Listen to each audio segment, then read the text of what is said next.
السلام علیکم ورحمۃ اللہ تعالی وبرکاتہ. الفاتحہ الی حضرت روح النبی الکریم علیہ التحیۃ والتسلیم.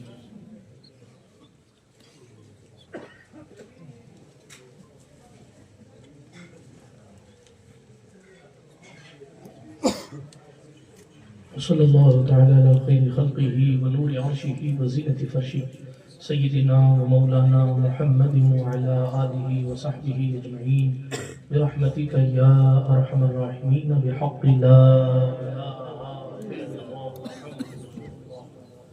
صلی اللہ تعالی علیہ وعلى آلہ وصحبہ وسلم. الحمدللہ حق حمدہ الحمدللہ منشی الخلق من عدمی ثم الصلاة علی المختار فی القدم. مولاي صل وسلم دائما ابدا على حبيبك خير الخلق كلهم محمد سيد الكونين والثقلين والفريقين من عرب ومن عجم. هو الحبيب الذي ترجى شفاعته لكل هول من الأهوال مقتحم. فاق النبيين في خلق وفي خلق ولم يدانوه من علم ولا كرم. وكلهم من رسول الله ملتمس غرفا من البحر أو رشفا من الديم. منزه عن شريك في محاسنه فجوهر الحسن فيه غير منقسم. يا أكرم الخلق ما لي من ألوذ به سواك عند حلول الحادث العميم. وأذن لصحب صلاة منك دائمة على النبي بمنهل ومنسجم. ثم الرضا عن أبي بكر وعن عمر وعن علي وعن عثمان ذي الكرم والآل والصحابة ثم التابعين فهم أهل التقى والنقى والحلم والكرم. يا ربي بالمصطفى بلغ مقاصدنا واغفر لنا واغفر لنا واغفر لنا ما مضى يا واسع الكرم. واغفر إلهي لكل المسلمين بما يتلون في المسجد الأقصى وفي الحرم. أما بعد فأعوذ بالله من الشيطان الرجيم. بسم الله الرحمن الرحيم. وَلَهُنَّ مِثْلُ الَّذِي عَلَيْهِنَّ بِالْمَعْرُوفِ إلى آخر الآية أو كما قال الله تبارك وتعالى في القرآن الكريم والفرقان الحميد. صدق الله العلي العظيم وصدق رسوله النبي الأمين المكين الأمي الكريم الرؤوف الرحيم. ونحن ولا ذلك لمن الشاهدين والشاكرين والآمنين والمطمئنين والحمد لله رب العالمين. اے اشرف زمانہ زمانہ مدد نما درہائے بستراز کلید کرم کشا سرورہ شاہا کریمہ دستگیرہ اشرفہ حرمت روح پیمبر یک نظر کن سوئے ماں. اللہ سبحانہ وتعالیٰ کے لیے تمام خوبیاں تمام تعریفیں ہیں. میرا اور آپ کا اللہ ساری کائنات کا خالق ہے اور ہر ایک شے کا حقیقی مالک ہے.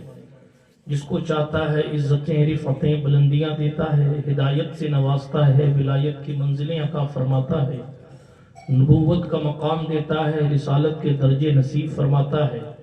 جسے جو چاہتا ہے دیتا ہے، جس سے جو چاہتا ہے لے لیتا ہے. تمام خوبیاں تمام تعریفیں اسی کو زیبا ہیں. صلاۃ و سلام نبیوں کی جماعت پر، بالخصوص اس ذات ستودہ صفات پر جو امام الانبیاء والمرسلین ہیں. آئیے انہی کے دربار عالی وقار میں جی لگا کر درود شریف کا نذرانہ پیش فرما لیں. اللہم صلی علی سیدنا نبینا موانا و ملجانا محمد وعلی آل سیدنا و مولانا محمد صلاة تنجینا بها من جمیع الاحوال والآفات وتقضی لنا بها جمیع الحاجات وتطہرنا بها من جمیع السیئات وترفعنا بها عندك على الدرجات وتبلغنا بها أقصى الغايات من جميع الخيرات في الحياة وبعد الممات انك قریب مجیب الدعوات وانت على كل شيء قدیر. اللہ پاک کا احسان ہے کہ اس نے ہمیں اور آپ کو اس پاکیزہ بزم محبت میں بیٹھنے کی توفیق نصیب فرمائی ہے. بڑی دیر سے آپ حضرات بیٹھے ہیں، اپنے بیٹھنے پر ناز کریں کہ آپ بیٹھے ہیں. وہ اس لیے کہ اس محفل میں آپ حضور کی محفل میں بیٹھے ہیں اور صوفی پاک کے قدموں میں بیٹھے ہیں. زیادہ نصیبہ اور کس کا اچھا ہو سکتا ہے کہ ہم اور آپ اس ذات کے قدموں میں بیٹھے ہیں جس کی ضمانت خود سلطان الہند غریب نواز نے اپنی زبان سے لی. اور آپ بخوبی جانتے ہیں یہ وہ مقدس ذات ہے جس کے بارے میں حضور غریب نواز نے فرمایا تھا التارک من الدنیا والفارغ عن العقبہ، دنیا کو ترک کرنے والا اور قیامت کے دن نو ٹینشن رہنے والا حمید الدین ناگوری ہے۔ تو اللہ کا فضل ہے کہ ہم سلطان التارکین کے صدر دروازے کے سامنے حاضر ہیں۔ فقیروں کا کام، دربانوں کا کام دروازے پر ہی بیٹھنا ہوتا ہے۔ آج تک کی جتنی محفلیں ہوئیں سب مواجہہ شریف کی طرف ہوتی تھی، آج میری زندگی کی یہ پہلی محفل ہے جو قدموں میں ہو رہی ہے، اور اس محفل کا نام محترم عمران اشرفی صاحب نے ایک شام حضور کے نام، حالات کو دیکھ کر رکھا ہے، ورنہ جن نعت خانوں نے آپ کو سنایا اور جو سنائیں گے ان لوگوں کی تقریباً ہر شام حضور کے نام ہوتی ہے، لیکن لوگوں کے لیے کہا جو لوگ الگ الگ جگہوں پر شامیں بتاتے ہیں ان لوگوں کے لیے یہ نام رکھا گیا کہ ایک شام آپ حضور کے نام پر بھی آ کر بتائیں اور رحمت للعالمین صلی اللہ علیہ وسلم کے مقدس وفادار غلام کے قدموں میں بیٹھ کر حضور کی سنت نکاح کے حوالے سے کچھ باتیں سنیں اور نعت و مناقب سماعت فرمائیں۔ وقت بہت زیادہ ہو گیا، تقریر کا موقع نہیں ہے، دو چند باتیں آپ کی سماعت کی دہلیز پر رکھوں گا، اس لیے کہ میرے بعد شریف لوگوں کو سننا ہے، دونوں ہی شریف ہیں، تو آپ بھی شریف ہیں اس لیے کہ یہ ناگور شریف ہے، ہم لوگ باہری لوگ ہیں۔ بہرحال لیکن حضور مفکر ملت نے بہت زمانہ پہلے کہا تھا میں خطا کار سہی پر میری قیمت دیکھو، میں خطا کار سہی پر میری نسبت دیکھو، ایک دیوار شکستہ کی بھی قیمت دیکھو، میں خطا کار سہی پر میری نسبت دیکھو، میں خطا کار سہی پر میری نسبت دیکھو، ایک ٹوٹی ہوئی دیوار کی بھی قیمت دیکھو، ہاں میرے عشق رسول عربی پر انور۔ یہ مفکر ملت شیخ الاسلام کے بھائی ہیں، خطیب اعظم علامہ سید راشد مکی میاں صاحب کے والد گرامی ہیں۔ ہاں میرے عشق رسول عربی پر انور، رشک فرمانے لگے اہل شریعت دیکھو۔ تو اللہ رب العزت کا فضل ہے کہ ہم اور آپ اس مبارک محفل میں حاضر ہیں، اللہ جل وعلا ہماری حاضری کو قبول فرمائے۔ دل کی عطا گہرائیوں سے مبارکبادی پیش کرتا ہوں عمران صاحب کے والد صاحب کو اور ان کے تمام اہل خانہ کو کہ جنہوں نے اس عظیم الشان محفل کا انعقاد کیا اور ملک کے مختلف گوشوں سے مہمان بلائے اور آپ کی میزبانی ان لوگوں نے کی۔ قرآن مقدس کی سورہ بقرہ کی آیت کریمہ کا ایک ٹکڑا تلاوت کرنے کا شرف حاصل کیا، اسی کے حوالے سے کچھ باتیں نکاح کے حوالے سے آپ کے گوش گزار کر کے بات کو ختم کرتا ہوں۔ امام اہل سنت کہتے ہیں عرش حق ہے مسند رفعت رسول اللہ کی، دیکھنی ہے حشر میں عزت رسول اللہ کی، لا ورب العرش جس کو جو ملا ان سے ملا، بڑھتی ہے کونین میں نعمت رسول اللہ کی۔ آپ سبحان اللہ کہہ کے تھک گئے، لیکن اگر کہیں گے تو اور گرمی پیدا ہوگی۔ لا ورب العرش جس کو جو ملا ان سے ملا، بڑھتی ہے کونین میں نعمت رسول اللہ کی۔ اہل سنت کا ہے بیڑا پار اصحاب حضور، نجم ہے اور ناؤ ہے عطرت رسول اللہ کی۔ وہ جہنم میں گیا جو ان سے مستغنی ہوا، ہے خلیل اللہ کو حاجت رسول اللہ کی۔ ہاں ہے خلیل اللہ کو حاجت رسول اللہ کی، سورج الٹے پاؤں پلٹے چاند اشارے سے ہو چاک، اندھے نجدی دیکھ لے قدرت رسول اللہ کی۔ خاک ہو کر عشق میں آرام سے سونا ملا، جان کی اکسیر ہے الفت رسول اللہ کی۔ ہاں ٹوٹ جائیں گے گناہگاروں کے فوراً قید و بند، حشر کو کھل جائے گی طاقت رسول اللہ کی۔ اے رضا خود صاحب قرآن ہے مداح حضور، تجھ سے کم ممکن ہے پھر مدحت رسول اللہ کی۔ اللہ جل وعلا کا احسان ہے کہ شادی کے مبارک موقع پر اس محفل کو سجایا گیا۔ آیت کریمہ کا ایک ٹکڑا تلاوت کیا جس کا ترجمہ یہ ہے، اور عورتوں کا حق بھی ایسا ہی ہے جیسا ان پر شرع کے موافق۔ یعنی اللہ جل وعلا نے پوری آیت کریمہ مردوں اور شوہروں کے حقوق کے حوالے سے اس آیت کریمہ میں باتیں کی گئی ہیں، لیکن ایک ٹکڑا میں نے اس لیے تلاوت کیا اس لیے کہ دامن وقت میں گنجائش کم ہے اور قرآن کا ایک ایک لفظ اپنے آپ میں سمندر ہے۔ ہم اور آپ جس خطرناک دور سے گزر رہے ہیں اس دور میں یہ کہا جاتا ہے اسلام میں عورتوں کا حقوق نہیں بیان کیا گیا، اسلام میں عورتوں کے وقار کو نہیں بیان کیا گیا، حالانکہ قرآن مقدس کی اس آیت کریمہ کا یہ ٹکڑا صاف ارشاد فرما رہا ہے شریعت مطہرہ کے مطابق عورتوں کا حق بھی شوہروں پر ایسا ہی ہے جیسا شوہروں کا حق عورتوں پر ہوا کرتا ہے۔ برادران ملت اسلامیہ اس کیفیت کو سمجھنے کی کوشش کریں۔ نسل انسانی کی بڑھوتری کے لیے، جناب والا نگاہوں کو جھکانے کے لیے، خیالات کو پاکیزہ کرنے کے لیے، اور جناب ہماری اور آپ کی تنہائی کو بہتر کرنے کے لیے، دل کو سکون دینے کے لیے، جسمانی سکون حاصل کرنے کے لیے قدرت نے مردوں اور عورتوں میں جو ایک رشتہ قائم فرمایا ہے وہ رشتہ ازدواج ہے، وہ میاں بیوی کا رشتہ ہے۔ قدرت نے جناب آدم کی بائیں پسلی سے حضرت حوا کو پیدا فرمایا تھا۔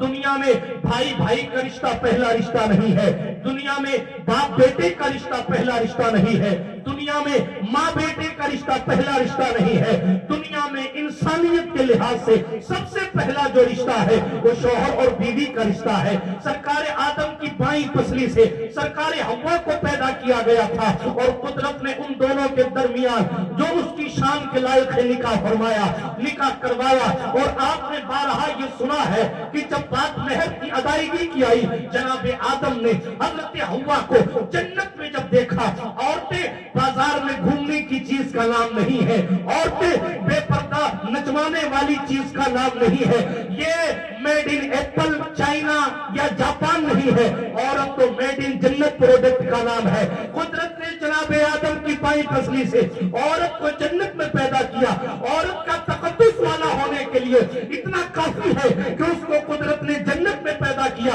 جناب آدم کی جب نیند کھلی تو ہمارے اور آپ کے دادا حضرت آدم علیہ السلام نے دیکھا ایک خاتون بیٹھی ہے، حسین و جمیل ہے۔ اللہ اکبر!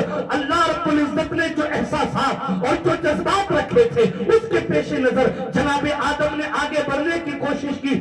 آواز آئی، آدم یوں ہی چھونے کی اجازت نہیں دے سکتے، بلکہ کچھ قانونی پرکریا ہے، اس قانون پر عمل پیرا ہونے کے بعد آپ ان کو ہاتھ لگا سکتے ہیں۔ بہرحال آدم مہر ادا کرنا پڑے گا۔ میرے اللہ یہ مہر کیا ہے؟ فرمایا تمہارے خاندان سے اصل انسانیت، اصل کائنات، فخر موجودات، مالک کل محمد عربی کی پیدائش ہوگی۔ تم اس محمد پر درود پڑھو، جب درود پڑھو گے تو تمہارا مہر ادا ہو جائے گا۔ یہ انسانیت چل رہی ہے حضور پر درود کے صدقے، اسی لیے ہم مجلس شروع کرتے ہیں تو درود پڑھتے ہیں، ختم کرتے ہیں تو درود پڑھتے ہیں، نعت خواں نعت شروع کرتا ہے تو درود پڑھتا ہے، خطیب تقریر شروع کرتا ہے تو درود پڑھتا ہے۔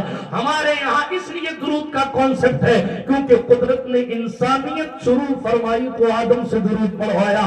حضرت عمر فاروق اسی لیے کہا کرتے تھے، سنن ترمذی میں حدیث ہے، دعائیں آسمان اور زمین کے بیچ میں لٹکی رہتی ہیں جب تک کہ حضور پر درود نہیں پڑھا جاتا ہے۔ لوگ سمجھتے ہیں بار بار درود پڑھانا یہ بریلی شریف والے کا کانسیپٹ ہے، صرف انہی کا نہیں ہے، انہوں نے مصطفیٰ کے وفاداروں سے یہ کانسیپٹ لیا ہے، اس لیے کہ ان کے یہاں بھی صرف ایک شام حضور کے نام نہیں ہوتی تھی بلکہ ساری زندگی حضور کے نام، بلکہ وہ تو کہتے بس انہیں جانا انہیں مانا، دوسرے کے شام کی بات کیا، ہم نے تو نہ رکھا خیر سے کام، للہ الحمد میں دنیا سے مسلمان۔ کو کم کرو للہ الحمد میں دنیا سے مسلمان گیا.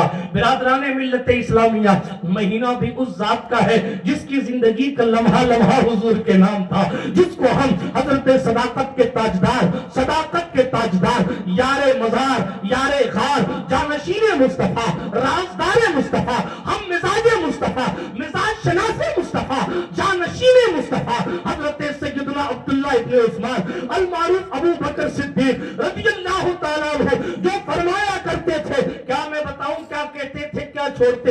اس لیے کہ اگر اس عشق کے مجسمے کی باتیں چلیں گی تو بات بہت دور تک چلی جائے گی، لیکن ایک بات عرض کرتا ہوں، حضور اپنا حجرہ بند کرتے تھے تو دروازے پر ابو بکر کھڑے ہوتے تھے، حضور اپنا دروازہ کھولتے تھے تو دروازے پر ابو بکر صدیق پائے جاتے تھے. اللہ اکبر.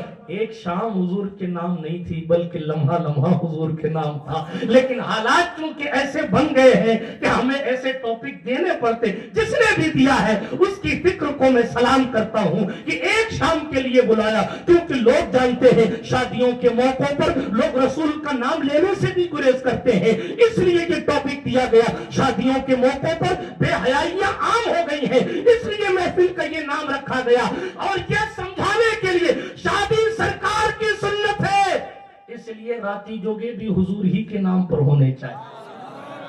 ہاں جی، اس لیے اس محفل کا نام ایک شام حضور کے نام رکھا. باقی رکھنے والے سے پوچھنا کہ کس لیے رکھا گیا. عرض یہ کر رہا ہوں، رسول محترم صلی اللہ تعالی علیہ وسلم کی سنت ہماری اور آپ کی نگاہوں کے سامنے ہونی چاہیے. قدرت نے جناب حوا کو پیدا کیا، نسل انسانی یوں چلی. اچھا، غریب نواز سرکار فرماتے ہیں، میں نے اپنے مرشد خواجہ عثمان ہارونی سے سنا، خواجہ عثمان سے سنا، ارے تمہارا کام نہیں ہے، بیٹھو تم پھول پہنو، درود شریف پڑھیں.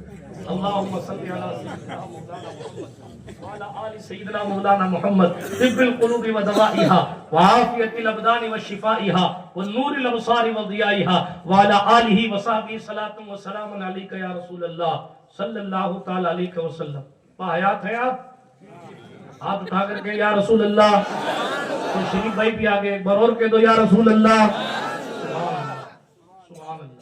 ابھی آپ کو سننا ہے، شریف باسنی صاحب سیرا سنائیں گے، کن لوگوں کی دعائیں آئی ہوئی ہیں، وہ سب ان کے پاس ڈپوزٹ ہیں.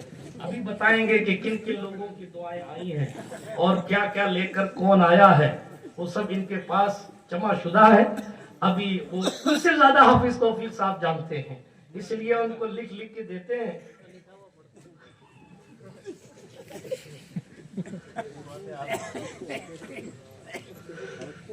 سبحان اللہ. تو وہ آپ کو بتائیں گے کہ خالائیں کیا لائیں اور بوائیں کیا لائی ہیں. سب افسانہ رخسانہ فرزانہ ساری کیفیت آپ کو سنائی جائے گی انشاءاللہ. اور آپ کو ہمارے سید سہیل صاحب نے بہت محسوس کیا، ابھی پھر آپ کو کچھ سنائیں گے انشاءاللہ، ہے نا؟ تو کچھ بولو لوگوں کو سنائیں گے، کلام پڑھ لیں گے، ان کا کیا جائے گا، تو کل کہیں اور جا کے کلام پڑھ لیں گے. اس لیے تھوڑا بیداری رکھیے. تقریر آپ میری عادت سے واقف ہیں کہ جہاں بھیڑ زیادہ ہوتی ہے وہاں تقریر چھوٹی کرتا ہوں. ہاں، خود کو منوانے کا کبھی شوق نہیں رکھا. ہمارا مقصد فقط حضور کی باتیں کرنا ہے. ہمیں کرنی ہے شہنشاہ فتح کی رضا جوئی، جو وہ ہو گئے اپنے تو رحمت پروردگار. خواجہ خاجگان کی بات یاد آ گئی، کئی زمانے بعد یاد آئی ہے، اور یاد بھی کیوں نہ آئے، غریب نواز کے خلیفہ کے قدموں میں بیٹھے. یہ وہ دربار ہے جناب، بڑے دور دور سے لوگ یہاں سلامی دینے کے لیے بے قرار ہوتے ہیں. اللہ کے فضل و کرم سے جسے اذن اور اجازت میسر آتی ہے وہ یہاں جناب آ کر سلامی پیش کرتے ہیں اللہ کے فضل و کرم سے. تو عرض یہ کر رہا تھا، حضور غریب نواز فرماتے میں نے اپنے پیر و مرشد خواجہ عثمان ہارونی سے سنا، حضرت آدم علیہ السلام جب زمین پر اتارے گئے آپ نے قربت فرمائی جناب حوا سے، نسل انسانیت کی ماں حضرت حوا. حضرت سرکار حوا سے قربت فرمائی، جناب جبریل امین آئے اور کہا آدم علیہ السلام اٹھئے غسل فرمائیے. پہلا مرد پہلے عورت کے قریب ہوا، پہلی عورت کے پہلی بار قریب ہوا. قدرت نے نظام دیا دنیا کو، حضرت جبریل بھیجے گئے تھے آدم کو غسل کروانے کے لیے. آئے اٹھیے اور غسل کیجیے. سرکار آدم نے غسل فرمایا، راحت محسوس ہوئی، سکون ہوا. حضرت جبریل امین سے کہنے لگے جبریل بڑی راحت میسر آئی، اللہ